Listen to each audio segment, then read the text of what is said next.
ذلك من أنباء الغيب نوحيه إليك وما كنت لديهم إذ يلقون أقلامهم أيهم يكفل مريم وما كنت لديهم إذ يختصمون إذ قالت الملائكة يا مريم إن الله يبشرك بكلمة منه اسمه المسيح عيسى ابن مريم وجيها في الدنيا والآخرة ومن المقربين صدق الله مولانا العظيم إن الله وملائكته يصلون على النبي يا أيها الذين آمنوا صلوا عليه وسلموا تسليما الصلاة والسلام عليك يا رسول الله وعلى آلك وأصحابك يا حبيب الله الصلاة والسلام عليك يا ختم الأنبياء والمرسلين وعلى آلك وأصحابك يا رحمة للعالمين فاضل ذیشان حضرت علامہ مولانا غلام محمد صاحب زید شرف استاذ الحفاظ استاذ القراء حضرت مولانا قاری قربان علی صاحب زید شرف عاشق خیر الورا حافظ محمد حنیف صاحب انتہائی واجب الاحترام علماء کرام برادران اسلام حاضرین و سامعین، اللہ پاک نے ہمیں بے شمار نعمتیں عطا فرمائی ہیں۔ درس قرآن کی یہ محفل ان نعمتوں میں سے ایک نعمت ہے۔ مسجد کا پاکیزہ ماحول ہے، قرآن پاک کی تلاوت ہوئی، پھر میرے آقا کریم صلی اللہ علیہ وآلہ وسلم کی نعتیں پڑھی گئی، تو ایسی پاکیزہ محفل میں بیٹھنا بھی نعمت ہے۔ حضور نعمت ہیں تو آپ کا ذکر بھی نعمت ہے۔ میرے آقا کریم صرف نعمت نہیں بلکہ سب سے بڑی نعمت ہے۔ آپ کے صدقے باقی نعمتیں مل رہی ہیں، تو جس محبوب کا وجود اتنی بڑی نعمت ہے، ان کا ذکر کرنا سننا یہ بھی نعمت ہے۔ بعض نعمتیں ایسی ہیں جن کا قابل لباس یہ اس دنیا کی نعمتیں ہیں، لیکن درس قرآن کی محفل ایسی نعمت ہے جس کا فائدہ دنیا میں بھی ہے، قبر میں بھی ہے، حشر میں بھی ہے۔ میں اور آپ خوش نصیب ہیں جنہیں اللہ پاک نے اپنے گھر میں حاضر ہونے کی اجازت دی ہے، اور ہم اس وقت اللہ کے گھر میں بیٹھے ہیں، قرآن کی صحبت میں بیٹھے ہیں۔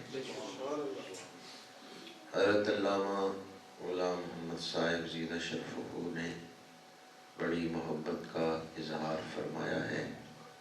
میں آپ تمام احباب کا شکریہ ادا کرتا ہوں کہ ہر سال کی طرح اس دفعہ بھی آپ بڑی محبت کے ساتھ، شوق کے ساتھ اس پاک کی محفل میں تشریف لائے۔ حضرت قبلہ قاری قربان علی صاحب کی سرپرستی میں آپ احباب ایک بھرپور قافلے کی صورت میں تشریف لائے۔ میں حضرت علامہ غلام محمد صاحب، دیگر تمام علماء اور تمام حاضرین کا شکریہ ادا کرتا ہوں۔ اللہ تعالیٰ آپ کو اس کا اجر عظیم عطا فرمائے۔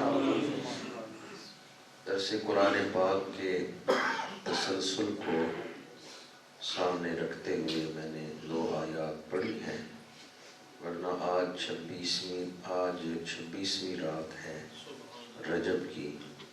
میں آپ کے سامنے واقعہ معراج کے حوالے سے گفتگو کروں گا۔ اللہ تعالیٰ حق گوئی کی توفیق عطا فرمائے۔ گزشتہ درس میں حضرت زکریا علیہ السلام، حضرت بی بی مریم علیہ السلام، ان کا ذکر آیات میں ہوا ہے، اور چند تفسیری نکات میں نے بیان کیے تھے۔ حضرت زکریا اور حضرت بی بی مریم، ان کا ذکر یہ غیب کی خبریں ہیں جو اللہ نے عطا فرمائی ہیں۔ ارشاد فرمایا ذالک من انباء الغیب، اے محبوب یہ غیب کی خبریں ہیں، نوحیہ الیک، جو ہم آپ کی طرف وحی فرماتے ہیں، جو ہم آپ کی طرف وحی کرتے ہیں۔ تو ہمارا یہی عقیدہ ہے کہ اللہ نے حضور کو علم غیب عطا فرمایا ہے۔ علم غیب عطائی کا ہمارا عقیدہ ہے کہ اللہ تعالیٰ نے حضور کو علم غیب عطا فرمایا ہے، اور اس آیت سے یہی مضمون ثابت ہو رہا ہے، ذاتی علم ہے تو اللہ تعالیٰ کا علم ہے۔ انبیاء کو، فرشتوں کو، ولیوں کو جو علم عطا ہوتا ہے وہ اللہ تعالیٰ کے فضل سے عطا کیا جاتا ہے۔ وَمَا كُنْتَ لَدَيْهِمْ إِذْ يُلْقُونَ أَقْلَامَهُمْ أَيُّهُمْ يَكْفُلُ مَرْيَمَ، آپ اس وقت ان کے پاس نہ تھے، یعنی جسم مبارک کے ساتھ وہاں موجود نہ تھے، جب وہ قرآن اندازی کے طور پر اپنے قلم پھینک رہے تھے، ایہم یکفل مریم، کہ ان میں سے کون مریم کی کفالت کرے گا۔ پچھلے درس میں نے یہ ذکر کیا تھا کہ 27-28 عبادت گزار جو وہاں بیت المقدس میں ڈیوٹی دیتے تھے، انہوں نے اپنی قلمیں بہتے ہوئے دریا میں ڈالی تھیں، تو باقی سب کی قلمیں بہہ گئی تھیں، حضرت زکریا علیہ السلام کی قلم پانی میں سیدھی کھڑی ہو گئی تھی، اور جس طرف سے پانی آ رہا تھا وہ قلم اس طرف چلنا شروع ہو گئی۔ حالانکہ قلم جو ہے وہ پانی کے مخالف سمت چل نہیں سکتی، اس میں اتنی طاقت نہیں ہوتی، جدھر پانی جا رہا ہے باقی ساری قلمیں ادھر بہنا شروع ہو گئی۔ وَمَا كُنْتَ لَدَيْهِمْ إِذْ يَخْتَصِمُونَ، اور نہ آپ اس وقت جسمانی طور پہ ان کے پاس تھے جب وہ آپس میں جھگڑ رہے تھے۔ جھگڑا کس بات کا تھا؟ ہر کوئی چاہتا تھا کہ میں بی بی مریم کی پرورش کروں، اس بات میں وہ جھگڑ رہے تھے۔ حضرت بی بی مریم کی پرورش حضرت زکریا نے کی، اور حضرت زکریا نے خاص حجرہ ان کے لیے بنوایا، خاص خادم رکھے، خاص پاکیزہ ماحول میں حضرت بی بی مریم کی پرورش ہوئی، بے موسم پھل اللہ کی طرف سے انہیں اس حجرے میں دیے جاتے تھے۔ جب حضرت بی بی مریم اس عمر تک پہنچی ہیں جس عمر میں اولاد ہو سکتی ہے، تو فرشتوں نے آپ کو خوشخبری دی۔ یہ اللہ تعالیٰ کی قدرت کا اظہار ہے کہ اللہ تعالیٰ نے بغیر باپ کے بیٹے کو وجود عطا فرمایا ہے، صرف ماں کے بدن سے امر الہی سے بچہ پیدا ہوا ہے۔ اللہ اسباب کا محتاج نہیں ہے۔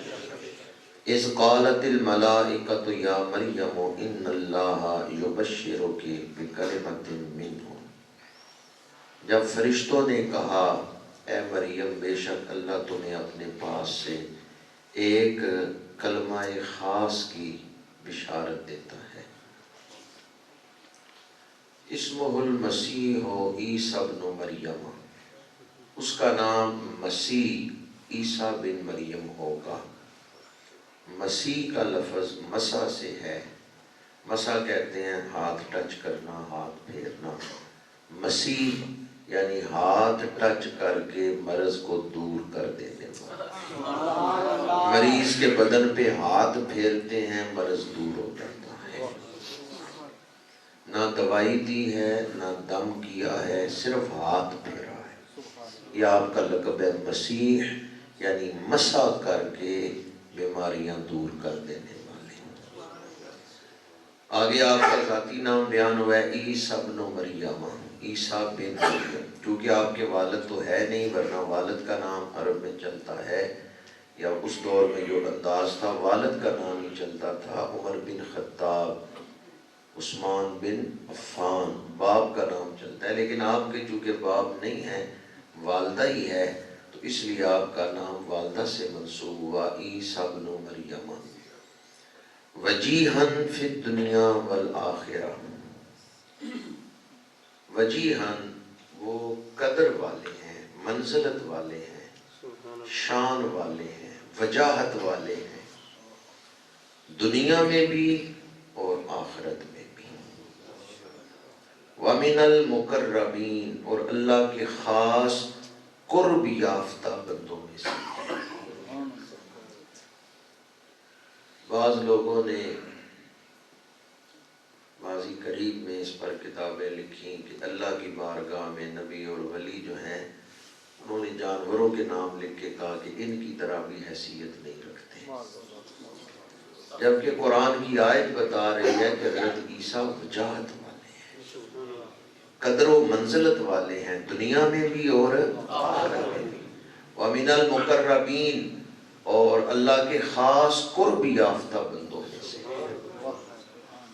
اس آیت سے پتہ چلا انبیاء اولیاء اللہ کی بارگاہ میں خاص مقام رکھتے ہیں۔ ان کا یہ جو مقام ہے وہ ان کے ذاتی رعب یا دبدبے کی وجہ سے نہیں ہے، ان کا یہ مقام اللہ کی بارگاہ میں اللہ کی عطا ہے، ان سے اللہ کی محبت ہے، یہ اللہ تعالیٰ کی عنایت ہے ان پر کہ اللہ نے انہیں اپنی بارگاہ میں قرب خاص عطا فرمایا ہے۔ کوئی رعب یا دبدبے سے اللہ کی بارگاہ میں مقام حاصل نہیں کر سکتا۔ اللہ تعالیٰ کی ذات سب سے بڑھ کر جلال والی ہے، سب سے بڑھ کر قادر قدرت والی ہے۔ اللہ کی بارگاہ میں جب ہم کہتے ہیں نا کہ فلاں وجیہ ہیں، وجاہت والے ہیں اور قدر و منزلت والے ہیں، تو اس سے مراد یہ ہے کہ اللہ نے ان پر عنایت کی ہے اور انہیں اپنی بارگاہ میں قدر عطا فرمائی ہے۔ اللہ ان سے محبت کرتا ہے اور اللہ نے انہیں اپنی بارگاہ میں منزلت عطا فرمائی ہے۔ یہ اللہ تعالیٰ کی ان کے ساتھ محبت ہے کہ اللہ تعالیٰ نے انہیں اپنی بارگاہ میں رتبہ عطا فرمایا ہے۔ وہ دعا مانگتے ہیں، رب قبول فرما لیتا ہے، وہ جو چاہتے ہیں رب پوری فرما دیتا ہے، ان کی چاہت رب کی بارگاہ میں اہمیت رکھتی ہے، اللہ ان سے محبت کرتا ہے۔ جس طرح حضرت عیسیٰ علیہ السلام کی ولادت یہ اللہ تعالیٰ کی قدرت کا اظہار ہے، کہ اللہ تعالیٰ نے اپنی طاقت کو ظاہر فرمایا ہے، اپنی قدرت کو ظاہر فرمایا ہے، کہ اللہ تعالیٰ کو اسباب کا محتاج نہ سمجھ لینا کہ اسباب ہوں تو تب ہی کام ہوتا ہے، اور معاذ اللہ اللہ بھی اسباب سے ہٹ کے چل نہیں سکتا، یہ نہ سمجھ لینا۔ تو اللہ نے حضرت عیسیٰ کو بغیر باپ کے وجود عطا فرما دیا اپنی قدرت ظاہر کرنے کے لیے۔ اسی طرح اس رب نے ہمارے محبوب کریم کو معراج کروائی ہے اپنی قدرت ظاہر کرنے۔ معراج شریف بھی اللہ کی قدرت کا اظہار ہے کہ رب اس طرح بھی کر سکتا ہے۔ آج تک انسانی عقلیں چکرا رہی ہیں کہ رات کے تھوڑے سے حصے میں اتنا طویل سفر کیسے ہو سکتا ہے۔ جہاں کسی کا ذہن نہیں پہنچ سکتا وہاں حضور اپنے جسم مبارک کے ساتھ تشریف لائے۔ 1 مہینے سے زیادہ وقت لگتا تھا مکے سے فلسطین تک اس دور میں، اونٹوں کو تیز دوڑاتے ہوئے جائیں پھر بھی 1 مہینے سے زیادہ وقت لگتا تھا مسجد حرام سے مسجد اقصی تک صرف جانے میں۔ تو میرے آقا کریم 1 رات میں گئے بھی ہیں آئے بھی ہیں۔ اس دور کے جو کافر تھے وہ کہتے تھے، ابن عدی نے کہا کہ پہلے تو آپ کا معاملہ ٹھیک تھا، لیکن جب آپ نے یہ فرما دیا کہ میں 1 رات میں مکے سے فلسطین گیا ہوں آیا ہوں، تو اب نہیں آپ کا معاملہ ٹھیک، اب لوگ آپ سے اختلاف کریں گے اور کئی لوگ چھوڑ جائیں گے۔ یہ مطعم ابن عدی نے کہا جب آپ معراج سے واپس تشریف لائے۔ عقلیں حیران تھی کہ 1 رات میں کیسے اتنا طویل سفر کر سکتے ہیں، جبکہ ہمارا عقیدہ یہ ہے کہ صرف آپ مسجد اقصی تک نہیں گئے بلکہ 7 آسمانوں سے اوپر سدرۃ المنتہا جہاں مخلوقات کی انتہا ہے وہاں تک تشریف لے گئے۔ پھر صرف وہاں رک نہیں گئے بلکہ سدرۃ المنتہا سے آگے، عرش عظیم سے آگے، کعبہ قوسین کی قربتوں میں او ادنا کی خلوتوں میں اپنے رب کا دیدار کیا۔ یہ 75 کے نوٹ پہ ایک تصویر ہے لمبی داڑھی والے بابا کی، سر سید احمد خان، اس نے تفسیر لکھی ہے۔ سر سید احمد خان بھی معراج کا انکار کرتا ہے، وہ بھی نہیں معراج کو مانتا، وہ کہتا ہے کہ یہ نیچر کے خلاف ہے، فطرت کے خلاف ہے۔ جوید غامدی کا نام آپ نے سنا ہوگا، یہ غامدی صاحب کے استاد ہیں امین احسن اصلاحی، ان کی تفسیر ہے تدبر قرآن، اس میں امین احسن اصلاحی نے کہا ہے کہ یہ خواب ہے، رویا ہے۔ تو کوئی کہتا ہے یہ خواب کا واقعہ ہے، کوئی کہتا ہے نہیں معراج ہوئی نہیں ہے، یہ فطرت کے خلاف ہے۔ ایمان سے بتائیں اگر میرے آقا فرماتے میں نے خواب دیکھا ہے کہ فلسطین گیا ہوں اور آیا ہوں، تو کیا کافر شور مچاتے؟ آپ میں سے کوئی آدمی یہ کہ کل رات خواب میں امریکہ گیا تھا، تو کسی کو کوئی اعتراض ہوگا؟ خواب میں تو آدمی کہیں بھی جا سکتا ہے۔ ان کافروں نے شور اسی لیے مچایا تھا کہ حضور نے خواب کا نہیں فرمایا، حضور نے فرمایا میں جاگتے ہوئے جسم مبارک کے ساتھ گیا۔ 15ویں پارے کی پہلی آیت میں عبارت الناس دلالت الناس دونوں سے یہ مضمون ثابت ہے، اور جو بات عبارت الناس دلالت الناس دونوں سے ثابت ہو اس کا منکر کافر ہو جاتا ہے۔ سبحان الذی اسری بعبدہ لیلا، پاک ہے وہ ذات جس نے سیر کرائی رات کے تھوڑے سے حصے، بعبدہ اپنے بندہ کامل کو۔ اب اگر خواب میں واقعہ ہوا ہوتا تو عبدہ ہی کا ذکر نہ ہوتا۔ لفظ عبد صرف روح پہ نہیں بولا جاتا، روح اور جسم دونوں کے مجموعے کو عبد کہا جاتا۔ تو میرے آقا کریم صلی اللہ علیہ وآلہ وسلم جسم مبارک کے ساتھ بیداری کے عالم میں رات کے تھوڑے سے حصے میں اتنا طویل سفر کر کے آئے ہیں، اس کے باوجود زنجیر بھی ہلتی رہی، بستر بھی رہا، ایک پل میں سرے عرش گئے آئے محمد۔ جو لوگ انکار کرتے ہیں ان کے لیے آسان سا جواب ہے، جنہوں نے انکار کیا ہے نا ان کی سوچ کی اپروچ فطرت تک، کہتے ہیں فطرت کے خلاف ہے، نیچر کے خلاف ہے۔ ہم مسلمان ہیں، ہم صرف فطرت کو ہی نہیں مانتے، فطرت بنانے والے فاطر کو بھی مانتے۔ قرآن پاک کی 114 سورتوں میں ایک سورت کا نام ہے سورہ فاطر، فطرت بنانے والا، سورت کا نام ہے فاطر۔ فطرت بنانے والا کون ہے؟ اللہ، اللہ فاطر السماوات والارض۔ آسمان و زمین جس فطرت پہ چل رہے ہیں یہ خود بخود نہیں بنی، اسے اللہ نے بنایا ہے۔ ایک ہے فطرت، ایک ہے فطرت بنانے والا۔ جس نے یہ فطرت بنائی ہے وہ اس کے آگے مجبور نہیں ہے، وہ اس فطرت کو بدل بھی سکتا ہے۔ مثلا آگ کی فطرت ہے جلانا، جب حضرت ابراہیم کو آگ میں ڈالا گیا تو فاطر نے فرمایا اے آگ خبردار میرا دوست آ رہا ہے، قلنا یا نار کونی بردا وسلاما علی ابراہیم، اے آگ ٹھنڈی ہو جا اور سلامتی والی ہو جا۔ فاطر نے آگ کی فطرت کو بدل دیا۔ تو جس رب نے اپنے خلیل کے لیے آگ کی فطرت کو بدل دیا، اسی رب نے معراج کی رات اپنے حبیب کے لیے زمان و مکان کی فطرت کو بدل دیا۔ جو معراج کروا رہا ہے وہ فاطر ہے، اور جو معراج پا رہے ہیں فطرت ان کے ہاتھوں پہ مسخر ہے۔ کبھی فطرت کو معیار بنا کے حضور کی شانیں نہ تولنا، کہ فطرت کے تحت ہیں یا نہیں ہے. فطرت تو حضور کے ہاتھوں پہ مسخر کر دی گئی ہے. حضور انگلی اٹھاتے ہیں چاند 2 ٹکڑے ہو جاتے ہیں.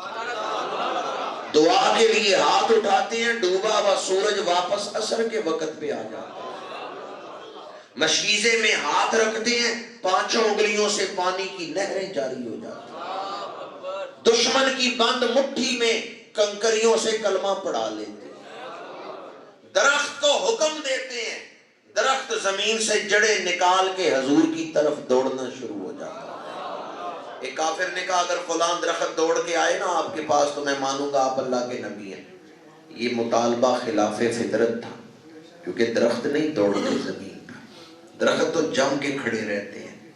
سوال خلاف فطرت تھا, لیکن میرے آقا کریم نے فرمایا جا اس درخت سے کہہ اللہ کے نبی تجھے بلا. درخت دائیں ہلا بائیں ہلا, جڑیں نکالی, حضور کی طرف دوڑ پڑا. کیا خیال ہے آپ میں سے کسی کو حضور بلائیں, کس شوق سے جائیں گے؟ پیغام صبا لائی ہے گلزار نبی سے, آیا ہے بلاوا مجھے. نعرہ تکبیر, نعرہ رسالت, نعرہ حیدری, عظمت و شان مصطفیٰ, معراج النبی, معراج النبی, محفل درس قرآن. درخت زمین سے جڑیں نکال کے حضور کی طرف دوڑ رہا ہے. اے درخت دوڑنا تو تیری فطرت نہیں, تو کیسے زمین کے اوپر دوڑ رہا ہے؟ وہ کہتے ہیں آیا ہے بلاوا مجھے. میرے آقا کریم ایک تالاب کے کنارے بیٹھے ہیں, دوسرے کنارے ایک بڑا پتھر ہے. کافر آیا, اس نے کہا اگر وہ پتھر پانی پہ تیرتے ہوئے آئے تو مانوں گا آپ اللہ کے نبی ہیں. کیونکہ کافر کو پتا تھا پتھر پانی پہ نہیں تیرتے, جو ہی پتھر پانی میں آئے گا ڈوب جائے گا. میرے آقا کریم نے فرمایا اس پتھر کو میرا پیغام دے, اللہ کے نبی تجھے بلا رہے ہیں. پتھر دائیں ہلا بائیں ہلا, خشکی پہ اپنا بدن کسیٹا, پھر پانی میں گرا. خشکی میں تھا وہ پتھر, خشکی سے پانی میں گرا, پھر ڈوبا نہیں, پانی پہ تیرتا ہوا آ رہا. پانی پہ تو کشتیاں تیرتی ہیں, اے پتھر تو کیوں تیرتے ہوئے جا رہا ہے؟ وہ کہتے ہیں آیا ہے بلاوا مجھے. فطرت کو کبھی معیار بنا کے حضور کی شانیں نہ تولنا. سورج الٹے پاؤں پلٹے, چاند اشارے سے ہو چاک, اندھے منکر دیکھ لے قدرت رسول اللہ. معراج کروانے والا فاتر, جو معراج پا رہے ہیں فطرت ان کے ہاتھوں پہ مسخر. تیسرا پہلو, جس سواری پہ بیٹھ کے آپ نے سیر فرمائی ہے اس کا نام ہے براق. یہ برق سے ہے, برق کا معنی بجلی. بجلی بڑی تیز رفتار ہے, لیکن جو براق ہے نا وہ بجلی سے بھی تیز رفتار ہے. یہ مبالغے کا صحیح ہے, برق نہیں براق. بجلی 1,86,000 میل فی سیکنڈ کی رفتار سے چلتی ہے. 1,86,000 میل. ایک سائنسدان گزرا ہے آئنسٹائن, اس نے نظریہ اضافیت بیان کی ہے. کہتا ہے اگر کوئی آدمی ایسی سواری پہ بیٹھ جائے جو روشنی کی رفتار سے تیز چلے, یعنی اس کی رفتار ہو 1,86,000 میل فی سیکنڈ. ہم گاڑیوں پہ سفر کرتے ہیں 100 کلومیٹر, 120 کلومیٹر فی گھنٹہ, 120 یا 130 یا 140 کلومیٹر فی گھنٹہ. 140 کلومیٹر فی گھنٹہ ہم چلتے ہیں زیادہ سے زیادہ. ویسے عام طور پہ جی ٹی روڈ پہ 100 کلومیٹر فی گھنٹہ ہی چلتے ہیں. آئنسٹائن نے کہا اگر کوئی ایسی سواری پہ بیٹھ جائے جس کی رفتار ہو 1,86,000 میل فی سیکنڈ, تو پھر وہ ٹائم اینڈ سپیس سے بلند ہو جائے گا, اس پہ وقت نہیں گزرے گا. یہ اس سائنسدان نے بھی تسلیم کیا, نظریہ اضافیت. اگر کوئی ایسی سواری پہ بیٹھ جائے جو 1,86,000 میل فی سیکنڈ کی رفتار سے زیادہ تیز چل رہی ہو تو اس شخص پہ پھر وقت نہیں گزرے گا. وہ اتنی تیز رفتاری سے چل رہا ہے, ٹائم اینڈ سپیس سے وہ بلند ہو جائے گا. تو جو لوگ صرف سائنسی اصولوں کی روشنی میں ماننے سمجھنے کے قائل ہوں، ان اعتراض کرنے والوں سے میں کہتا ہوں آئنسٹائن کا یہ نظریہ اضافیت ہی پڑھ لو۔ اللہ نے میرے آقا کریم کو برق کی رفتار سے نہیں، براق کی رفتار سے سفر کیا۔ 3 دلائل میں نے دیے ہیں انکار کرنے والوں کے لیے، جو سوال پوچھتے ہیں نا کہ کیسے معراج ہوگی، ان کے لیے جو نیچر کے دائرے میں رہ کے سوچتے ہیں کہ فاتر کی طرف دھیان کرو، جو معراج پا رہے ہیں ان کی شانیں دیکھو، فطرت مسخر ہے ان کے ہاتھوں پہ، جس سواری پہ سفر کیا ہے براق اس کی شانیں دیکھو۔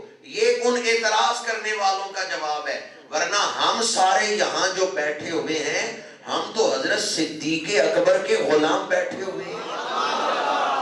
مسجد کا نام کیا ہے؟ ہم تو مسجد صدیق اکبر میں بیٹھے ہوئے ہیں، اور مشرب صدیق اکبر کیا ہے؟ جو حضور نے فرمایا ہے وہی میرا ایمان ہے۔ ہمیں کیا پتا تھا کعبے کی شان کیا ہے؟ حضور نے بتائی ہے، ہم نے مان لیا۔ میڈا عشق بھی تو، میڈا یار بھی تو، میڈا دین بھی تو، ایمان بھی۔ ہم اپنی سمجھ کو درمیان میں نہیں لاتے کہ سمجھ آئی تو پھر مانیں گے، ہمارے پاس سمجھ ہے ہی کتنی۔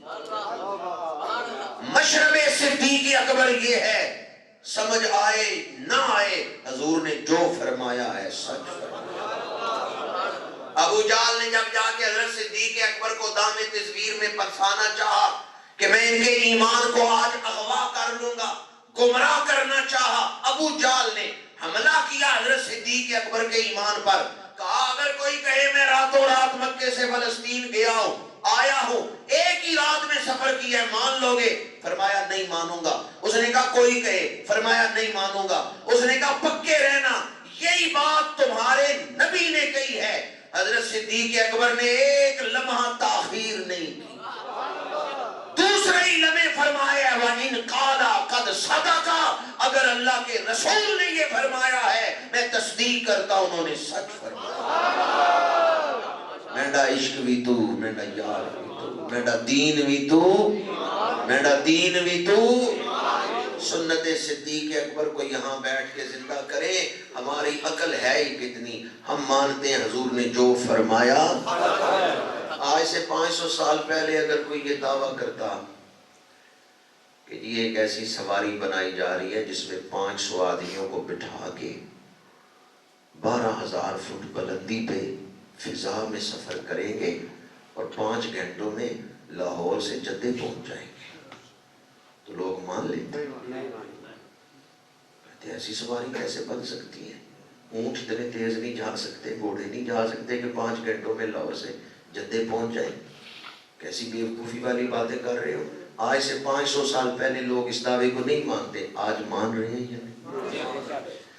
آج سے صرف 50 سال پہلے اگر کوئی یہ دعویٰ کرتا نا ایک ایسی مشین بنائی جا رہی ہے، بندے کے ہاتھ میں ہوگی، وہ ادھر بیٹھ کے بات کر رہا ہوگا، امریکہ میں بیٹھا ہوا آدمی اس کی فوٹو بھی دیکھ رہا ہوگا، تو لوگ مان لیتے ہیں۔ 50 سال پہلے لوگ نہیں مانتے تھے بھی کیمرہ ہاتھ میں ہوگا، کوئی تار بھی نہیں لگی ہوگی، موبائل کوئی تار بھی نہیں لگی ہوگی، کیمرہ ہاتھ میں ہوگا، بندہ بات کر رہا ہے، اس کا چہرہ امریکہ میں دیکھا جا رہا ہے، امریکہ میں بیٹھے ہوئے آدمی کا چہرہ یہاں دیکھا جا رہا ہے۔ 50 سال پہلے لوگ اس دعوے کو نہ مانتے، لیکن آج کل ہماری تو پریکٹس ہے، ہم تو دیکھ رہے ہیں۔ اس لیے کسی چیز کی سمجھ نہ آنا یہ دلیل نہیں ہے کہ وہ بات ہی غلط ہے، ہماری سمجھ تھوڑی ہے، ورنہ اگر علم ترقی کرے تو اس بات کو سمجھا جا سکتا ہے۔ میرے آقا کریم نے معراج پا کے اس کو بیان کر کے دنیا کو بتا دیا تسخیر کائنات کے راستے کیا ہیں۔ جو جو سائنس ترقی کرتی جائے گی میرے آقا کریم کی سچائیوں پر مہر تصدیق لگاتی جائے گی۔ اس لیے ہم یہ کہتے ہیں کہ ہمیں سمجھ آئے نہ آئے ہماری سمجھ ہے ہی کتنی، حضور نے جو فرمایا سچ فرمایا۔ یہ ہے حضرت صدیق اکبر کا مشہور۔ اللہ پاک نے جب اس کو بیان فرمایا 15ویں پارے کے آغاز میں تو بیان ہی اس انداز میں کیا ہے کہ سارے شک نکال دیے ہیں، لفظ تنزیل سے بیان کیا ہے، اور جتنے اعتراضات ہوتے ہیں یہ لفظ سبحان ان کو دور کر دیتا ہے۔ سبحان الذی اسریٰ بعبدہ، پاک ہے وہ ذات جس نے سیر کرائی، ہر نقص سے، ہر کمزوری سے، ہر عیب سے وہ ذات پاک ہے۔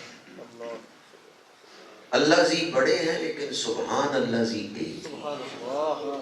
اسی طرح عبد بڑے ہیں لیکن عبد ہی ایک ہی۔ سبحان اللہ زی اسریٰ بعبدہ، اللہ زی بڑے ہیں لیکن سبحان اللہ زی ایک ہی۔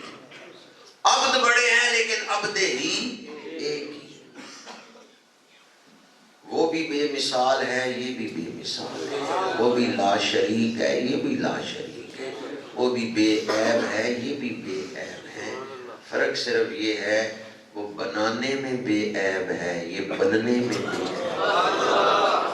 وہ خالق ہونے میں لا شریک ہے اور یہ مخلوق ہونے میں بے مثل و بے مثال ہے۔ بے عبد ہی، صرف عبد نہیں آیا بلکہ عبد ہی۔ علامہ اقبال نے اس کی تشریح کرتے ہوئے لکھا ہے، عبد دیگر عبدہ چیزیں دیگر، این سراپا انتظار او منتظر۔ عبد اور عبدہ میں فرق یہ ہے، عبد انتظار کرتا ہے، عبدہ کا انتظار کیا جاتا ہے۔ ہمارے آقا کریم ہے عبدہ، تو آپ کا انتظار ہو رہا ہے۔ مسجد اقصیٰ میں نبی منتظر ہے کہ ہمارا امام آ رہا۔ آسمانوں پہ فرشتے انتظار کر رہے ہیں کہ جس محبوب پہ ہم درود بھیجتے ہیں نا، آج وہ محبوب آ رہا ہے۔ آج دیدار ہوگا جن پہ ہم سلام پڑھتے ہیں، آج دیدار ہوگا جن پہ ہم درود پڑھتے ہیں۔ تو کہاں کہاں حضور کا انتظار ہو رہا ہے۔ آپ کے دلوں میں بھی انتظار ہے یا نہیں؟ کب وہ رات آئے گی جب محبوب کا دیدار ہو؟ عبدہ کا انتظار کیا جاتا ہے۔ سبحان الذی اسریٰ بعبدہ، پاک ہے وہ ذات جس نے سیر کرائی اپنے بندہ کامل کو، لیلاً، رات کے تھوڑے سے حصے میں، من المسجد الحرام الی المسجد الاقصیٰ، مسجد حرام سے مسجد اقصیٰ کی طرف۔ دو مسجدوں کا ذکر ہے۔ یہ دونوں مسجدیں اس دور میں توحید کا مرکز تھی، انبیاء کرام نے بنایا۔ یہ دو ہی اس وقت توحید کے بڑے مرکز تھے، اور دونوں غیر مسلموں کے قبضے میں تھے۔ بیت اللہ شریف کے اندر بت پڑے ہوئے تھے، بیت المقدس جو ہے وہاں عیسائیوں کا قبضہ تھا، پہلے یہودیوں کا قبضہ رہا تھا۔ دونوں ہی غیر مسلموں کے قبضے میں تھے۔ اللہ نے معراج کروائی، ان دونوں مرکزوں پہ محبوب کو بلایا ہے، مسجد حرام سے مسجد اقصیٰ تک۔ یہاں بھی حضور نے 2 نفل پڑھے، وہاں جا کے 2 نفل پڑھائے ہیں نبیوں کو۔ یہ اعلان تھا کہ جو ان 2 مرکزوں کے اصل وارث ہیں وہ آ گئے ہیں، اور جس مقصد کے لیے یہ 2 گھر بنائے گئے تھے اب ان سے وہ مقصد پورا ہوگا۔ اور وہ مقصد کیا تھا؟ بندوں کو رب سے جوڑنا۔ مکہ حضور نے فتح فرمایا، بیت اللہ کو بتوں سے پاک کیا۔ حضرت فاروق اعظم نے بیت المقدس فتح کیا، وہاں اذان پڑھائی، نماز پڑھائی۔ کتنا عرصہ پھر وہاں مسلمان نمازیں پڑھتے رہے۔ پھر یہودیوں نے لیا تو حضرت صلاح الدین ایوبی، عیسائیوں نے لیا، صلاح الدین ایوبی نے پھر ان سے واپس لیا، اور کتنا عرصہ وہاں عظمت مصطفیٰ کا جھنڈا لہراتا رہا۔ تو معراج کی رات ان دونوں مراکز پر حضور کو مکے سے براہ راست آسمان۔ آج کا واقعہ جب بھی بیان ہوگا اس عقیدے کی تجدید ہوتی رہے گی، بیت اللہ سے براہ راست کیوں نہیں آسمانوں پہ بلایا گیا، مسجد اقصیٰ میں حضور کو کیوں بلایا گیا، اور سارے نبیوں کو مقتدی بنا کے حضور سے امامت کروائی گئی؟ اس لیے کہ بیت اللہ کے وارث ہیں تو رسول اللہ ہیں، اور بیت المقدس کے وارث ہیں تو رسول اللہ۔ اور ہم حضور کے غلام کہتے ہیں مسجد حرام ہماری ہے تو مسجد اقصی بھی من المسجد الحرام الى المسجد الاقصی، مسجد حرام سے مسجد اقصی کی طرف سیر کرائی. الذی بارکنا حولہ، وہ مسجد اقصی جو برکتوں میں ڈوبی ہوئی ہے. یہ جو رمانا بارکنا حولہ ڈوبی ہوئی ہے برکت، یہ مبالغہ کہ بہت زیادہ برکتیں ہیں. جس کے باہر اتنی برکتیں ہیں اس کے اندر کتنی برکتیں. آگے فرمایا لِنُرِيَهُ مِنْ آیَاتِنَا، معراج اس لیے کروائی ہے تاکہ ہم اپنی نشانیاں دکھائیں. پیچھے غائب کا انداز تھا. سبحان الذی اسریٰ بعبدہ، اسریٰ یہ غائب کا صیغہ ہے. پاک ہے وہ ذات، پاک ہے وہ ذات جس نے سیر کرائی، یہ غائب کا صیغہ ہے. اور عربی بلاغت کا ایک اصول ہے کہ ایک ہی جملے میں غائب کے انداز میں بات کرتے ہوئے متکلم کا صیغہ بولا جائے تو اس میں خاص التفات کا اظہار ہوتا ہے. خاص التفات یعنی خاص محبت کا اظہار. التفات سمجھتے ہیں؟ خاص رغبت، خاص تعلق. اس خاص تعلق کے اظہار کے لیے پہلے غائب کے صیغے سے بات شروع کی جاتی ہے، پھر متکلم کا صیغہ بولا جاتا ہے. سبحان الذی اسریٰ بعبدہ یہ غائب کا انداز ہے. لیکن جب فرمایا لِنُرِيَهُ مِنْ آیَاتِنَا تو بتا دیا اللہ کا خاص تعلق ہے اس محبوب کے ساتھ. اس لیے فرما رہے ہیں معراج اس لیے کروائی تاکہ ہم دکھائیں اپنی نشانی. یہ جمع متکلم کا صیغہ بول کے متکلم کے انداز میں بات کر کے اللہ تعالیٰ نے حضور کے ساتھ اپنی محبت کا اظہار فرمایا. حضرت موسیٰ علیہ السلام کا مقام ہے کہ حضرت موسیٰ خود چل کے کوئی طور پہ گئے، 40 راتیں جاگے. اللہ سے کلام کا وقت آیا تو عرض کیا رب ارنی، پروردگار مجھے اپنا دیدار کرا. انظر الیک، میں دیکھنا چاہتا ہوں تیرے حسن مطلق کو. حضرت موسیٰ کا مقام ہے آرینی اور ہمارے آقا کریم کا مقام ہے لِنُرِيَهُ. علماء سے پوچھیں ان دونوں صیغوں میں فرق کیا ہے. موسیٰ عرض کرتے ہیں آرینی، مجھے دکھا، میں دیکھنا چاہتا ہوں. اور ہمارے آقا کریم چادر لے کے آرام فرما ہے. رب جبریل بھیج کے محبوب کو اٹھا کے اپنے پاس بلا کے اپنا دیدار کروا کے فرما رہے لِنُرِيَهُ، محبوب آ تجھے ہم خود دکھانا چاہتے ہیں. کوئی دیکھنا چاہتا ہے اور لم ترانی کا جواب آ رہا ہے. کوئی چادر لے کے آرام فرما ہے، رب بلا کے دکھا کے فرما رہے ہم خود دکھانا چاہتے ہیں. اس لیے اعلیٰ حضرت فرماتے ہیں تبارک اللہ ہے شان تیری، تجھی کو زیبا ہے بے نیازی. کہیں پہ وہ جوش لم ترانی، کہیں تقاضے وصال. کوئی ہاتھ اٹھا کے عرض کرتا ہے پروردگار دے دے دے دے دے دے، اور کسی کو محبوب کہتا ہے محبوب لے لے. نعرہ تکبیر، نعرہ رسالت، نعرہ حیدری، عظمت و شان مصطفیٰ، معراج النبی، معراج النبی. میرے آقا کریم طائف سے واپس آئے ہیں. 11 سال ہو رہے ہیں تبلیغ کرتے ہوئے اور تکلیفیں ہیں، مصیبتیں ہیں. 3 سال سوشل بائیکاٹ، معاشرتی مقاطع کے بھی گزر گئے ہیں. تکلیفوں پہ تکلیفیں ہیں. حضور مکے سے طائف گئے، طائف والوں نے بھی قدر نہیں کی. طائف سے واپس آئے، مشکل ترین دن ہے جب حضور طائف سے واپس آ رہے ہیں. مکہ پہنچے ہیں، مکے والے بھی حضور کو پریشان کر رہے ہیں. دکھ انتہا کو پہنچ گئے، صبر بھی انتہا کو پہنچ گیا. جب صبر انتہا کو پہنچ گیا ہے تو اللہ نے معراج پہ بلا لیا. سیرت پڑھے تو ترتیب میں پہلے طائف ہے یا پہلے معراج ہے؟ طائف پہلے، معراج صبر پہلے، انعام بعد میں، دکھ پہلے ہیں، رب کا دیدار بعد میں ہے۔ جنہیں دیدار کروایا گیا ہے انہیں دکھوں سے بھی گزارا گیا ہے۔ جن پر انعامات بے مثال ہوئے ہیں انہوں نے صبر بھی بے مثال کیا۔ طائف پہلے ہے، معراج بعد میں ہے۔ یہ میں اس لیے عرض کر رہا ہوں، زندگی میں کبھی دکھ آ جائے نا تو گھبرا نہ جائیں۔ فَإِنَّ مَعَ الْعُسْرِ يُسْرًا إِنَّ مَعَ الْعُسْرِ يُسْرًا۔ 2 دفعہ انہ کا لفظ آیا، اللہ فرماتا ہے شک نہ کرنا، شک نہ کرنا، جو تمہارے لیے دکھ ہے وہ اپنے ساتھ سکھ لے کے آ رہا ہے۔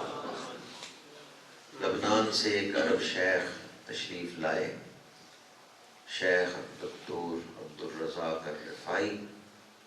انہوں نے اپنے شیوخ رفائی سلسلے کے مشائخ کے حوالے سے یہ بات بیان کی۔ حضرت عبداللہ بن عمر رضی اللہ تعالیٰ عنہما، حضرت فاروق اعظم کے بیٹے، وہ فرماتے ہیں کہ میرے اوپر جب کوئی مشکل وقت آ جاتا، میں تازہ وضو کرتا، 2 نفل پڑھتا، قبلہ رخ لیٹ جاتا، دایاں ہاتھ رخسار کے نیچے رکھ کے زمین پہ لیٹ جاتا، 3 دفعہ میں سورۃ علم نشرہ کو پڑھتا۔ اس سے پہلے کہ میں اٹھتا اللہ میرا دکھ دور فرماتا۔ یہ حضرت عبداللہ بن عمر کا فرمان ہے۔ میں نے شیخ دکتور عبدالرزاق الرفائی سے اجازت لی، وہ کہتے تھے مجھے میرے مشائخ کی طرف سے اجازت ہے اس وظیفے کی۔ تو آپ سمجھتے ہیں اجازت کی اپنی خاص اہمیت ہے۔ میں نے ان سے اجازت لی اور کہا آگے مجھے اجازت دینے کی آپ کی طرف سے سند ہے، اجازت ہے؟ انہوں نے اجازت دی۔ آج درس قرآن میں جتنے احباب بیٹھے ہیں میں انہیں رفائی سلسلہ کے اس وظیفے کی اجازت دیتا ہوں۔ جب کبھی آپ زندگی میں پریشان ہو جائیں، دکھ حد کو، انتہا کو پہنچ جائیں اور آپ کو کوئی راستہ نہ نظر آ رہا ہو، تازہ وضو کریں، 2 نفل پڑھیں، قبلہ رخ لیٹ جائیں اور اس وقت لیٹ کے قبلہ رخ 3 دفعہ سورۃ علم نشرہ پڑھیں۔ فَإِنَّ مَعَ الْعُسْرِ يُسْرًا إِنَّ مَعَ الْعُسْرِ يُسْرًا، 3 دفعہ یہ پڑھا جائے گا۔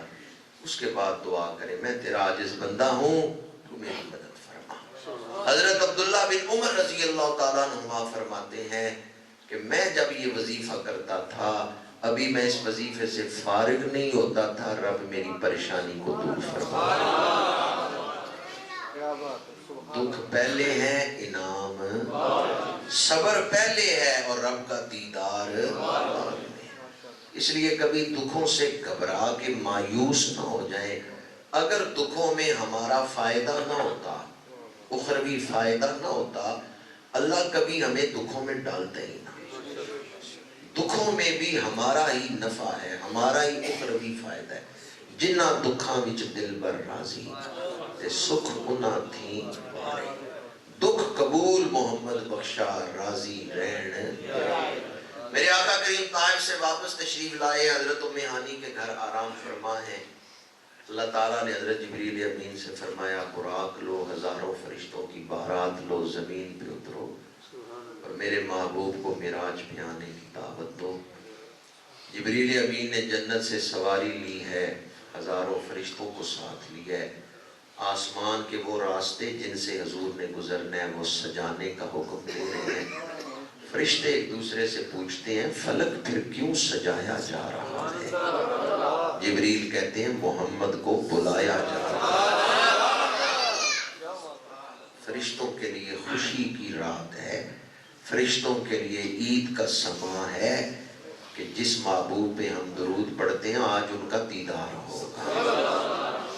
جبریل زمین پہ اترے، براق اور فرشتے بیت اللہ میں کھڑے کیے، خود حضرت ام ہانی کے مکان کی چھت سے اندر داخل ہوئے، دیکھا حضور چادر لے کے آرام فرما ہے۔ یہاں 3 روایتیں ہیں۔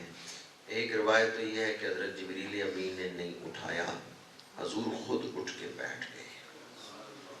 دوسری روایت یہ ہے سیرت حلبیہ میں کہ حضرت جبریل امین نے اپنے پر حضور کے قدموں سے مس کیے اور حضور اٹھ کے تشریف فرما ہو گئے۔ پر مس کیے ہیں قدمین سے۔ اور تیسری روایت جو تواتر کے ساتھ بیان میں آئی ہے، اللہ کریم نے فرمایا قبل قدمیہ، اے فرشتوں کے سردار سوچتا کیا ہے اپنے کافوری ہونٹوں سے میرے محبوب کے قدموں کی تلیاں چوما۔ اب فرشتوں کا سردار جھک رہا ہے قدم چومنے کے لیے۔ یہ جو قدم چوم رہے ہیں ان کی اپنی رفتار کتنی ہے۔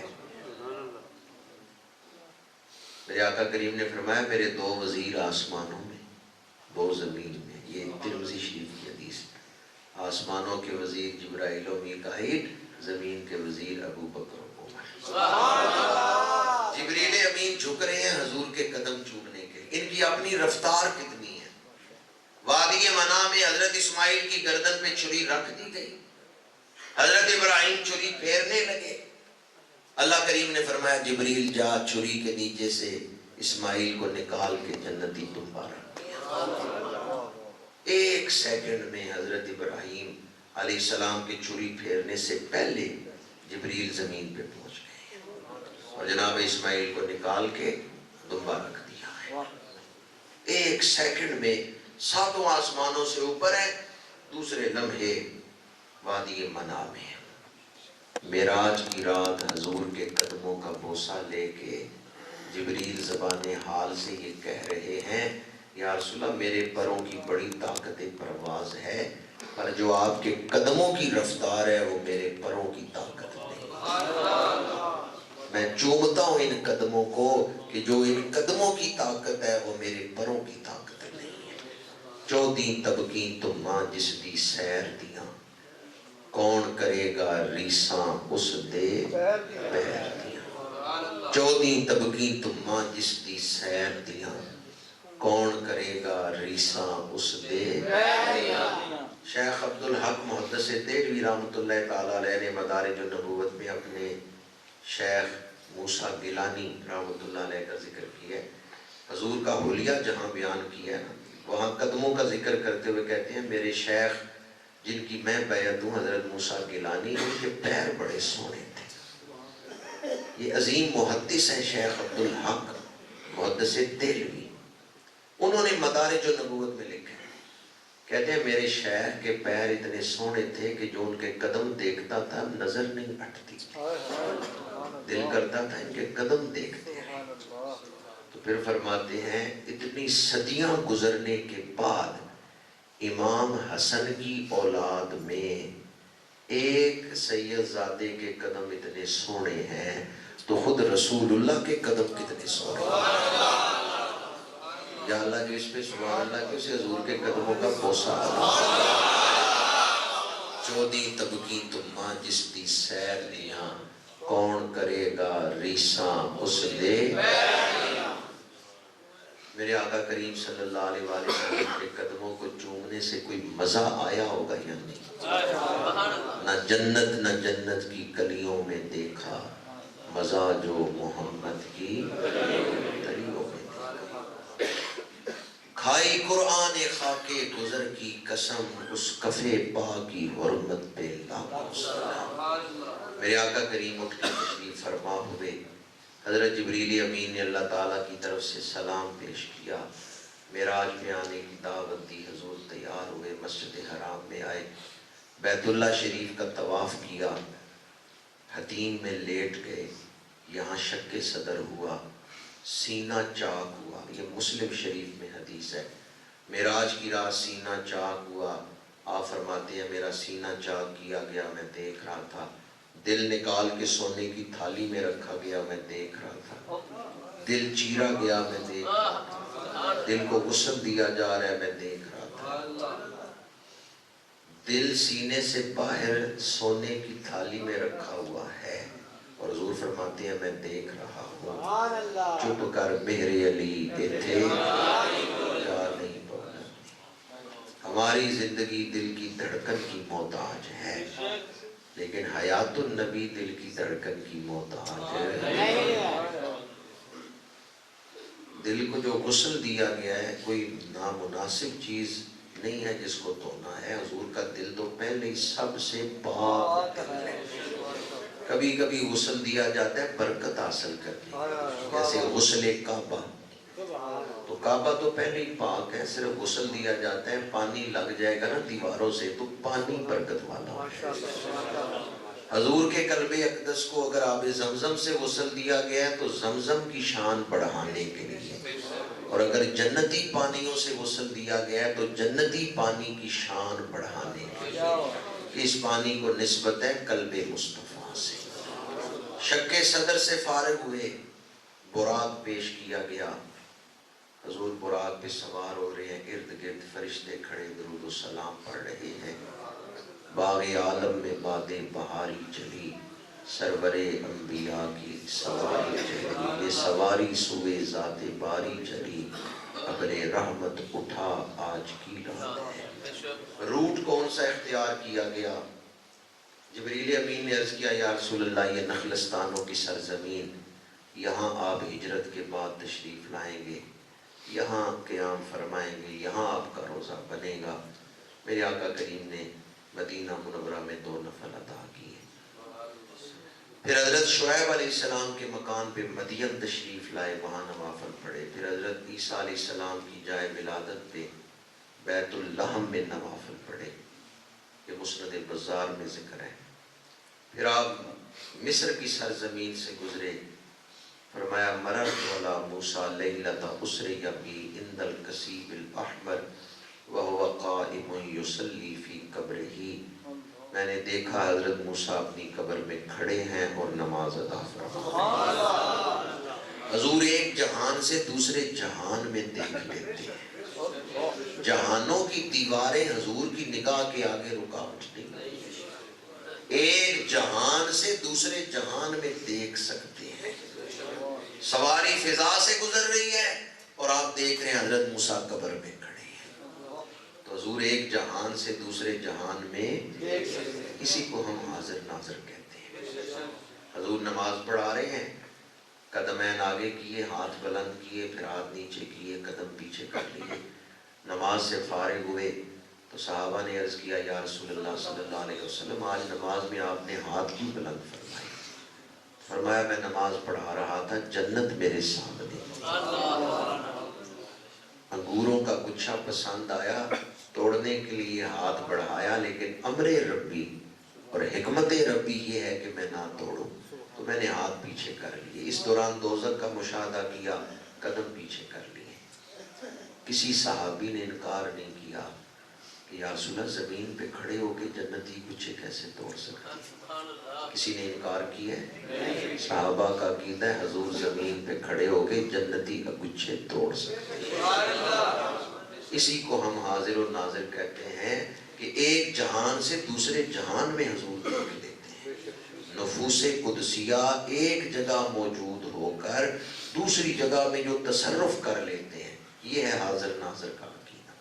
سواری فضا سے گزر رہی ہے اور حضور قبر کے اندر دیکھ رہے ہیں، ایک جہان سے دوسرے جہان میں دیکھ رہے ہیں۔ پھر حضور نے صرف یہ نہیں دیکھا کہ حضرت موسیٰ کھڑے ہیں، فرمایا قائم یصلی فی قبرہ، وہ نماز ادا فرما۔ بندہ ویسے بھی کھڑا ہو سکتا ہے یا نہیں؟ ویسے بھی کھڑا ہو سکتا ہے۔ حضور نے صرف جسم ہی نہیں دیکھا، حضور نے ان کی نیت بھی دیکھ لی کہ کس نیت سے کھڑے ہیں۔ حضور صرف ظاہر ہی نہیں دیکھتے، حضور دلوں کے ارادے بھی جانتے ہیں۔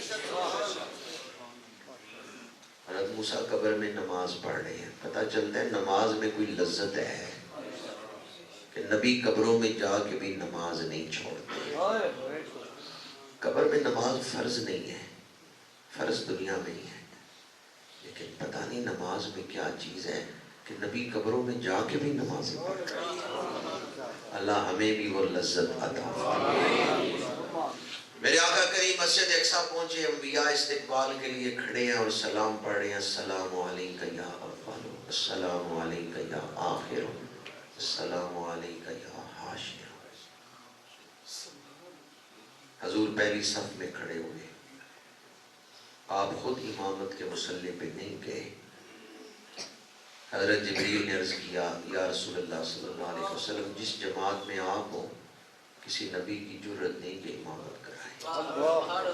حضور امامت کے مصلی پہ آئے ہیں، پیچھے پشت پہ حضرت ابراہیم کھڑے ہیں، دائیں طرف حضرت اسماعیل، بائیں طرف حضرت اسحاق، سارے نبی پیچھے مقتدی بن کے کھڑے ہیں۔ آج اپنے اپنے طریقے سے نماز نہیں پڑھ رہے، جیسے حضور پڑھا رہے ہیں ویسے پڑھائیں۔ یہ اعلان ہو گیا کہ ساری شریعتیں منسوخ ہو گئی ہیں، اب قیامت تک ایک ہی شریعت ہے اور اس کا نام شریعت محمدی ہے۔ سب سے اولا و اعلیٰ، سب سے بالا و بالا۔ نماز سے فارغ ہوئے، مسجد اقصیٰ سے نکلنے لگے، تشریحات اور جزیات نہیں بیان کر رہا، اختصار سے کام لے رہا ہوں۔ مسجد اقصیٰ سے نکلنے لگے تو 2 پیالے پیش کیے گئے، ایک میں دودھ ہے، ایک میں شراب ہے، اور یہ وہ دور تھا جب ابھی تک شراب حرام نہیں ہوئی تھی۔ شراب مدنی دور میں حرام ہوئی ہے، معراج مکی دور میں ہوئی ہے، ابھی تک شراب کو حرام نہیں قرار دیا گیا، احکام تدریجاً نازل ہوئے۔ معراج کی رات 2 پیالے پیش کیے گئے، یا رسول اللہ ان میں سے ایک پسند فرما لیں، ایک کو چھوڑنا ہے، ایک کو پسند کرنا ہے، اختیار کرنا ہے۔ حضور نے شراب کو ٹھکرا دیا ہے، دودھ کو پسند فرمایا۔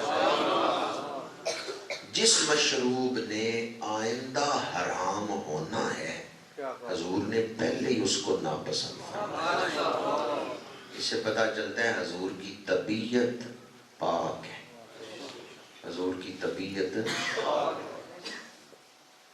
کسی بڑے سے بڑے دشمن دین نے بھی یہ نہیں کہا کہ دور جاہلیت میں، یعنی اعلان نبوت سے پہلے، کبھی میرے آقا کریم نے اس مشروب کو پسند فرمایا۔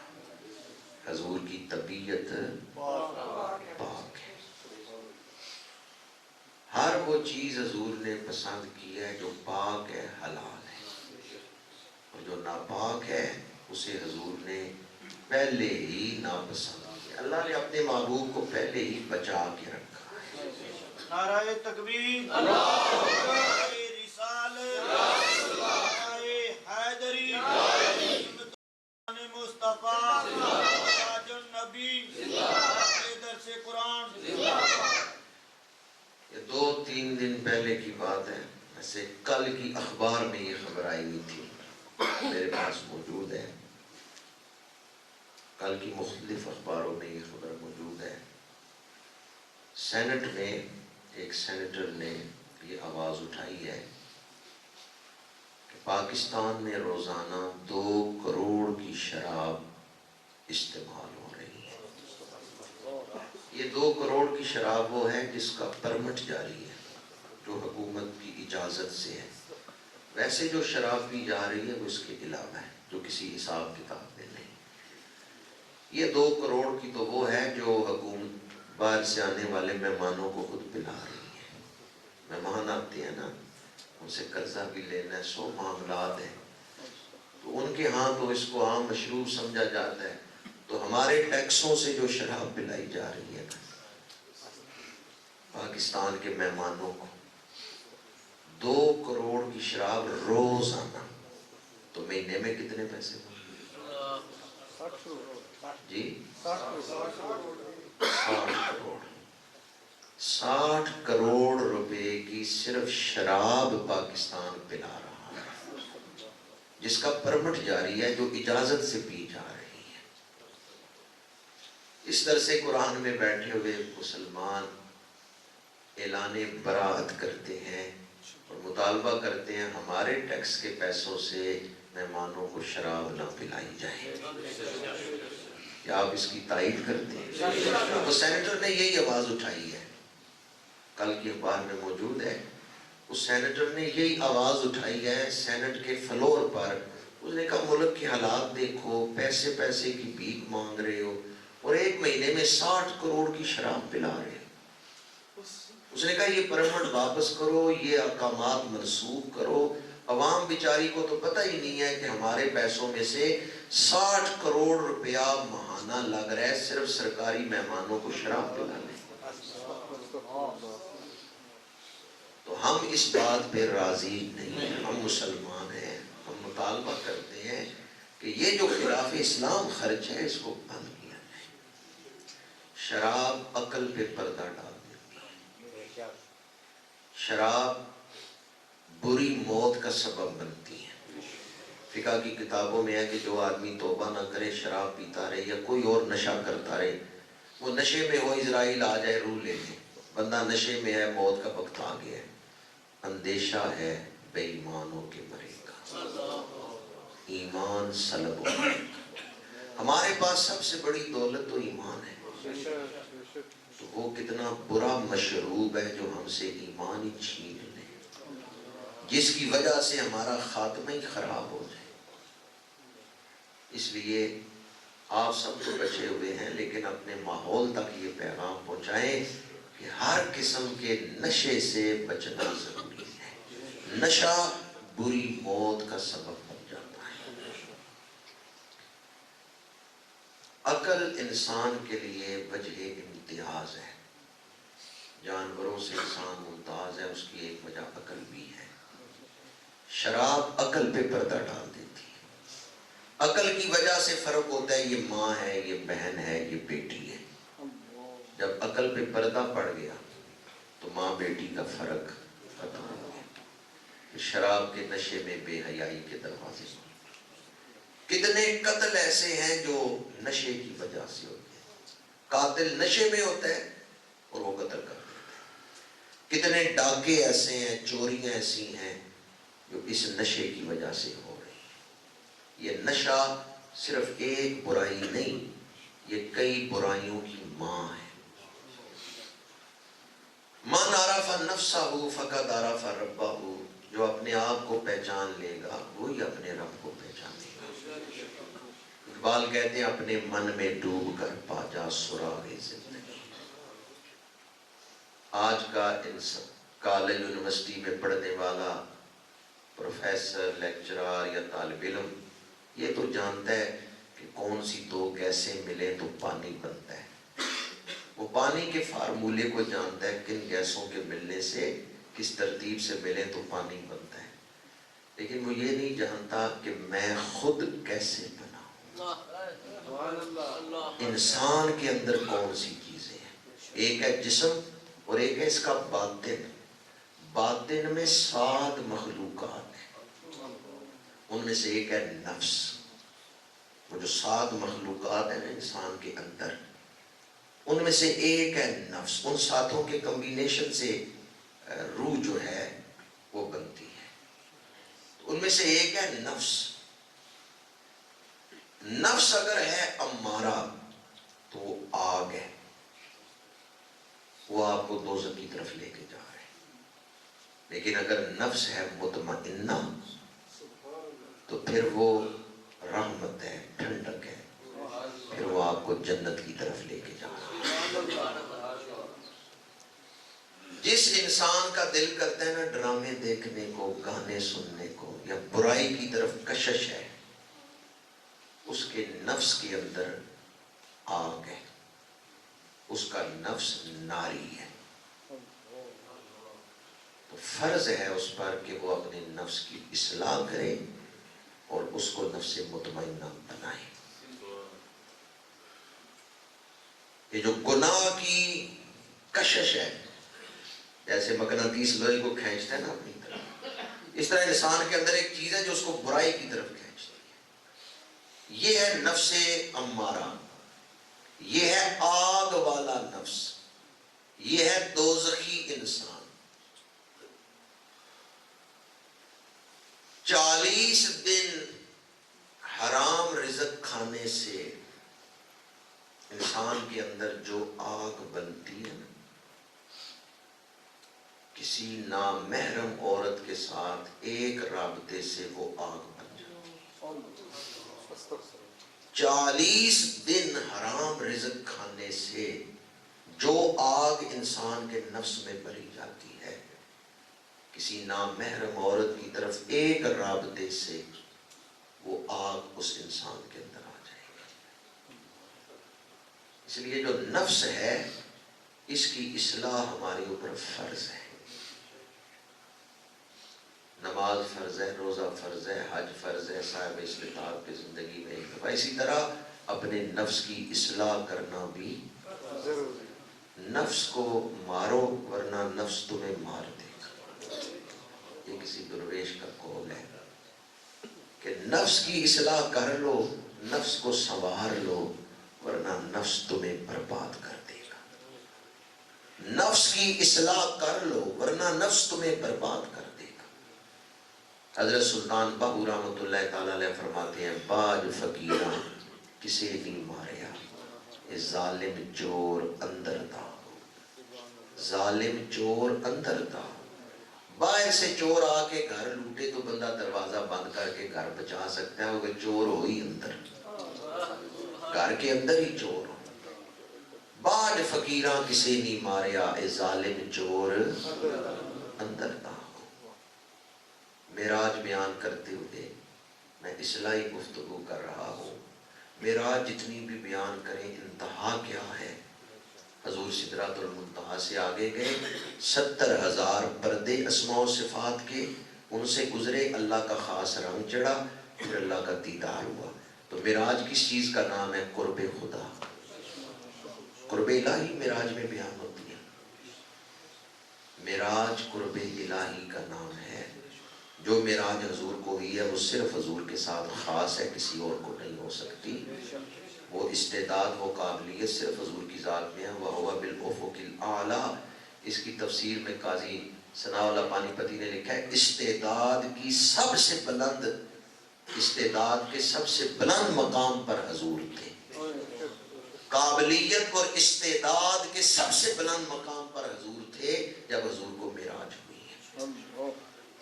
وہ تو حضور کے ساتھ ہی خاص ہے. لیکن جو بھی قرب خدا کے راستے پہ چل رہا ہے وہ معراج کے راستے پہ چل رہا ہے. جنت میں جائیں گے قیامت کے بعد، لیکن جنتی زندگی یہاں سے ہی شروع کرنی ہے. دوزخ میں لوگ جائیں گے قیامت کے بعد، لیکن وہ دوزخی کام یہاں سے ہی شروع کر لیتے ہیں، تب وہ دوزخ میں جاتے ہیں. دوبارہ عرض کر رہا ہوں، اگر بات سمجھانے میں میں کامیاب ہو گیا تو زندگی بدل سکتی ہے.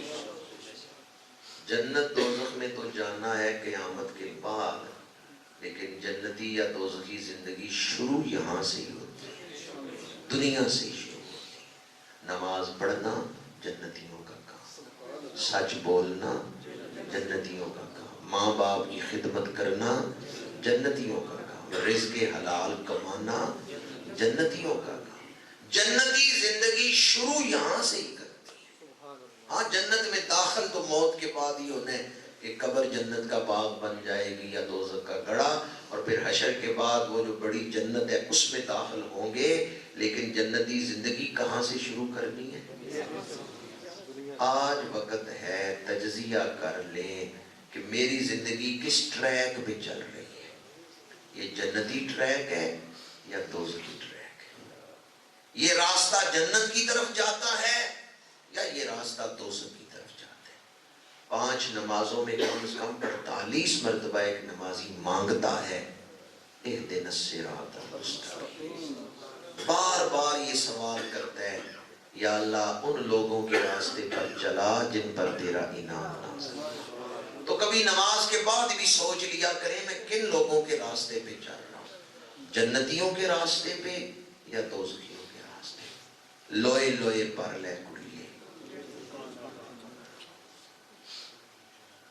ضلع منڈی بہاؤالدین میں محکمہ تعلیم کے جو ڈی او صاحب ہیں وہ باولی شریف نسبت رکھتے تھے.